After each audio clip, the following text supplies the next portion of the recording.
Hola, buenos días, ¿cómo les va? Bueno, en la clase de hoy vamos a estudiar el proceso de construcción de medidas.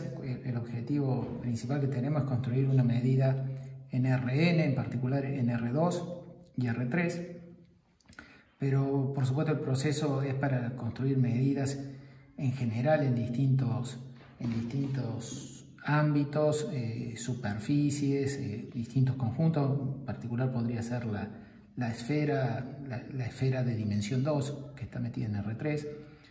Entonces, bueno, vamos a comenzar la clase de hoy haciendo un repaso de cómo fue el proceso para construir una medida en R, para que la realidad es que vamos a tener que repetir este proceso con R2 y Rn en general. Entonces es como que queremos tratar de abstraer un poquito todo lo que hicimos en R para probar los teoremas de manera abstracta y que simultáneamente sirvan para hacerlos para Rn en general. Entonces, bueno, el proceso en R constó la historia básicamente de estas tres flechitas, estos tres pasos. Uno tiene definida la longitud de los intervalos, que toma valores entre 0 e infinito inclusive. Con la longitud definimos lo que era la medida exterior, que estaba definida en todas partes de R, y luego seleccionamos ciertos subconjuntos que llamamos medibles, y con la definición de conjunto medible pasamos a tener una verdadera medida que es aditiva. La propiedad principal es aditiva, pero bueno, como estábamos acá en R, además de ser aditiva, era invariante por traslaciones, y además que coincidía con la longitud del intervalo. Bueno, luego que tuvimos una medida, una verdadera medida, bueno, aparece toda la teoría de integración, que es la que hemos repasado, la que hicimos, desarrollamos de manera completa para los medibles Lebesgue y después la desarrollamos justamente en el video anterior de manera más o menos general para cuando tenemos un espacio de medida arbitrario. Entonces, como que esta última flecha es la que hemos estudiado bastante en un contexto abstracto. Lo que queremos ahora es estudiar cómo fueron estos dos procesos, así que en la clase de hoy y la próxima clase nos vamos a dedicar a repasar estos dos procesos, demostrar los teoremas de manera abstracta para que uno pueda producir medidas en conjuntos más arbitrarios. Bueno, básicamente lo que tiene que suceder es que vamos a tener el rol que cumplían los intervalos en R, lo cumplirán los rectángulos. En Rn, bueno, el producto de intervalos, los cubos n dimensionales, serán los intervalos. O si uno quisiera hacer algo en una superficie, por ejemplo la esfera, las cartas, las imágenes de los rectángulos, a través de ciertas cartas que uno haya elegido, harán el rol de intervalos. Entonces, justamente por eso les digo, es como que, bueno, dado estos intervalos que van a dejar de ser intervalos, serán o rectángulos o cubos o imágenes de rectángulos, cómo hacemos estos dos procesos es lo que queremos estudiar y entender de manera abstracta. Bueno, claro, vamos a hacer un repaso ahora en este primer video de cuáles son todos los teoremas que más o menos probamos en su momento y cuáles son los que deberíamos probar ahora. Yo creo que muy al principio de año les dije de este desafío, que es un desafío interesante para detenerse a pensar un rato. No sé si ya alguna vez lo hicieron, que es, en algún sentido, todos tenemos incorporado qué es el área en R2. Entonces, lo que les quiero preguntar es si saben hacer alguna demostración, algún tipo de demostración de que si a un triángulo dado, que sería el que dibujé acá en azul, lo subdividís en triangulitos. Acá lo subdividí en 8 triangulitos.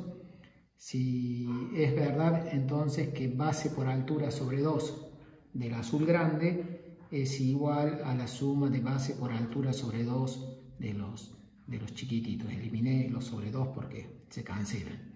Entonces, es como que los invito a pensar un rato si saben demostrar esto, Por supuesto que además, demostrar esto además constaría, está incluido en este ejercicio de que base por altura no depende de qué base y qué alturas tomes, porque si no yo te debería haber aclarado acá, base por altura, la base esta y esta altura es igual a la suma de las bases I y HI, y te debería haber dicho cuáles, y no te dije cuáles, o implícitamente tenés que probar que no depende de qué base y qué altura elijas, y luego esta aditividad de la función base por altura. Por supuesto, lo que está acá involucrado es lo que acabo de decir, es el tema de aditividad de una medida, es el tema de aditividad de una medida, pero acá no hay ninguna medida por ahora en lo que yo estoy preguntando. Tal vez vos podés argumentar usando alguna medida, pero en principio lo que yo estoy preguntando es la aditividad de la fórmula base por altura. Si es verdad que base por altura es la suma de base I por altura. Bueno, yo ahora voy a dar una respuesta, una posible respuesta que no es la que sería más satisfactoria. Si alguien quiere pensar un ratito, pero escuchando lo que voy a decir ahora es como que se abre un poco más el panorama hacia dónde pensar. Bueno, acá tengo una posible respuesta a la pregunta de por qué vale esta fórmula. Una posible respuesta es la de decir, existe una función área que va de una cierta sigma álgebra de medibles de R2, de modo tal que esta terna es un espacio de medida, es decir, la función A, esto es una sigma álgebra y la función A es sigma aditiva. Y bueno, entonces como es sigma aditiva, en particular es finitamente aditiva, y además tenemos que decir, además sé que los triángulos son parte, todos los triángulos forman parte de la sigma álgebra que he elegido, y además sé que la función área restringida a un rectángulo del lado x y la x por y. Bueno, con este paquetito uno deduce de que A evaluado en un triángulo es base por altura sobre 2, y una vez que uno dedujo de que el área de un triángulo es base por altura sobre 2, entonces la función A en un triángulo es base por altura sobre 2, entonces tengo esta igualdad aquí, porque simplemente que digo, esto es A del triángulo azul, estos que están acá son A de cada uno de los triangulitos, y además como esto es un espacio de medida, A es aditiva cuando son disjuntos. Y debería incluir de que esta A, o sea, debería incluir en lo que estoy diciendo de que esta A, al valer esta fórmula, en particular, por ejemplo, si la X es 0, es decir, tengo un segmento, el resultado es 0. Entonces, como es 0 en los segmentos, puedo eliminar los segmentos, incluirlos o no incluirlos es indiferente. Entonces puedo pensar de que esta unión de triángulos es disjunta, y ahora aplico la aditividad numeral, que en particular finita de A, para concluir de que esto es igual a esto. Bueno, esa es una respuesta que requiere realmente el desarrollo completo, que es el que vamos a hacer ahora. Al final, cuando terminemos de desarrollar todo esto para R2, la respuesta esta es satisfactoria, porque de hecho vamos a terminar construyendo esta función área que cumple todo lo que acabo de decir. Pero bueno, es como exigente la respuesta por todo el trabajo que requerimos para demostrar esto, así que les vuelvo a dejar la inquietud de si pueden hacer alguna demostración más elemental de esto, usando básicamente lo que quieran, lo que no vale es que uses, que estés sintiendo de que usas toda esta maquinaria. Podés usar las propiedades básicas de la geometría euclídea. Acá pongo inducción, que sería razonable pensar acá si divido en 2 triángulos, en 3 triángulos, usar inducción, y podés usar todos los resultados básicos de la geometría euclídea, tipo teorema de Tales, proporcionalidad de triángulos semejantes, en fin, teorema de Pitágoras. Bueno, a ver, alguna respuesta que sea mucho más elemental y que realmente te convenza de que esta fórmula anda bien. En el fondo hay un relativo peligro de que realmente, con el trabajo que costó hacerlo para R2, para R, que ese trabajo fracase por algún motivo en R2 y no haya tal función A. Bueno, la verdad es que sí existe esta función A, pero requiere todo este trabajo. Bueno, así que les dejo la inquietud de ver si hacer una demostración de eso. Bueno, entonces apunto a la pregunta esta: ¿qué teoremas tenemos que probar para terminar de probar de que existe esa función A? Bueno, acá hice un pequeño resumen de lo que... ahorita pues acá, así hablo de esto. Un resumen de las flechas que tengo acá. Me estoy refiriendo, esta es la instancia número 1. Esta es la instancia número 2. Y esta va a ser la instancia número 3. Bueno, entonces, una cosa es tener un espacio de medida. Esto es lo que hemos estudiado mucho, en donde esta es una sigma álgebra y mu es una función sigma aditiva que en el vacío da 0. Esto es lo que constituye un espacio de medida. Bueno, una etapa es el pasaje de 2 a 1.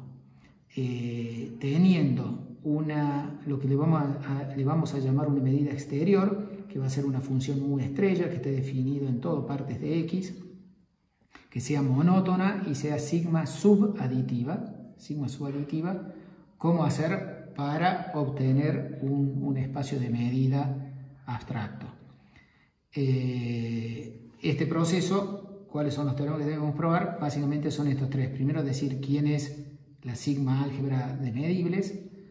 Luego va a haber que decir por qué eso que acabamos de definir es una sigma álgebra. Y luego vamos a tener que probar que acá va mu, porque la mu estrella restringida a estos m, acá debería poner mu estrella restringida a m, es sigma aditiva. Esas serían las tres preguntas que hay que probar o que hay que desarrollar para ir de acá a acá. Bueno, entonces este va a ser el proceso en que nos va a llevar a definir una medida en R2 o en Rn. Antes vamos a definir una medida exterior que está definida para todas partes de Rn. Bueno, y luego para tener... Claro, porque el problema es cómo uno define tener esto. Este es un objeto con mucha estructura. No es fácil decir, dado un X, por ejemplo R2, que me digas quiénes son estos y quién es esta. Eso no es fácil. Bueno, en algún sentido seguimos sin mejorar demasiado porque estamos en esta zona. Tampoco es muy fácil decir en R2 quién es. Se simplificó que no tengo más esto, pero decir quién es una mu estrella que cumple todas estas propiedades en R2 no es tan elemental, no es tan fácil. Bueno, para tener algo así en Rn, vamos a partir de tener algo así. ¿Qué va a ser? Vamos a tener una función L que va a estar definida en ciertos conjuntos que son los intervalos de este X. Ya vamos a ser mucho más preciso después. Tiene que aparecer una cierta subclase de conjuntos de X que reemplacen a los intervalos. Y para que todo esto ande, esta familia va a tener que ser algo, no sé, va a tener que ser cerrada por intersecciones, uniones, algo. Presten atención que los verdaderos intervalos de R, bueno, son cerrados por intersecciones, pero obviamente no son cerrados por uniones, y ni siquiera con resta, ¿no? Por ejemplo, si a un intervalo grande le restás uno chiquito, te queda unión de dos intervalos. O sea, bueno, acá hay que desarrollar un poquito bien el contexto de esto, y luego cuando vos tengas la función esta L, ¿cuáles fueron las propiedades cruciales que tenía esta L para permitirnos llegar acá? Bueno, en el proceso para ir de acá a aquí, los teoremas que vamos a tener que mostrar es primero, bueno, vamos a tener esta situación en donde, bueno, vamos a desarrollar que es tener un buen conjunto de intervalos. Vamos a completar esa línea de puntos, que es tener una buena L definida en el conjunto de intervalos, de modo tal que podamos definir la mu estrella, medio tipo ínfimo de las L's, como era acá, Y luego lo que nos va a quedar de probar es que cuando vos has definido la mu estrella esta, a partir de esta L, bueno, las dos preguntas básicas es si es verdad de que mu estrella restringida a los intervalos, a estos conjuntos que vos tenías intervalos, si es verdad de que coincide con lo que vos tenías anteriormente. Este fue uno de los teoremitas que hubo que probar acá, que esta medida exterior de un intervalo daba la longitud. Y luego hay que probar de que, sobre todo para terminar de probar esto, y lo otro que hay que probar es que la que vos definiste sea subaditiva y monótona, para realmente hayas obtenido una medida exterior. Y lo que me estaba adelantando a decir recién, lo digo ahora. Bueno, y falta un teorema más que agrupa todo, que es que además vos vas a querer, porque lo que vos vas a querer es tener 3 para construir 2, para construir 1. Así que al final va a ser muy importante que estos, que seguramente son conjuntitos muy básicos, vos vas a querer que terminen resultando medibles. Entonces es como que para que todo el viaje termine siendo satisfactorio, un nuevo teorema que va a tener que aparecer es que estos que vos tenías acá intervalos realmente te queden medibles con respecto a la sigma álgebra de medibles que definís en 2. Bueno, así que el plan de los próximos videos es hacer estas dos escaleritas, que serían estas dos escaleritas. Esta es la que digo que ya está bastante desarrollada. De todos modos, una vez que hayamos hecho esta escalerita, sobre todo para R2, vamos a tener que volver un poquito a esta parte, porque si bien vamos a tener el concepto de qué es lo que es la integral de una función que va de R2 o de Rn a R, vamos a querer relacionarla con las integrales iteradas con respecto a una dimensión menos. Entonces es como que vamos a tener que hablar cómo se relaciona la integral de funciones medibles en relación a la integral en espacios anteriores que te sirvieron para producir este camino. Así que, bueno, por lo pronto, el programa en el próximo video es desarrollar esto y después creo que nos va a llevar 2 videos desarrollar esta otra flecha para probar estos 4 resultados.